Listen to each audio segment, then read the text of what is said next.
BMW is over 100 years old now. Okay, so the motto in German is Freude am Fahren. So, which kind of means, translated is sheer driving pleasure.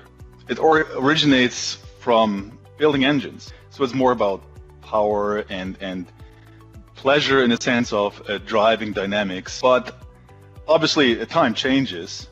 So when it comes to enjoyment related to the car, I wouldn't say that driving dynamics is completely cut out of the equation, but it definitely, there's certainly certain other aspects added to it, which is comfort. One aspect that is more and more, or getting more and more important, is acoustic. Have your quiet zone, have your little quiet bubble.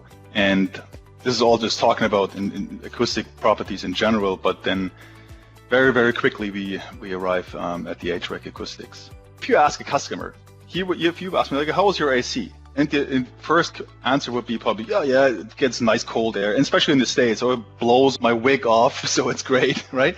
So it's all functional aspects. Like, hardly anybody would say, oh, it's super quiet. But if it's loud, then people would complain. When I started BMW, there was literally, for that aspect here, for HVAC acoustics, there was zero simulation. The onset of simulation was really coming from a problem that we could not solve it with hardware.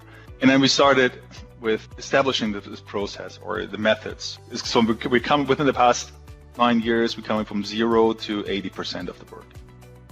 If you look at let's say a fluid dynamic analysis of a HVAC system, you could already see, okay, there might be a problem, but that's not sufficient.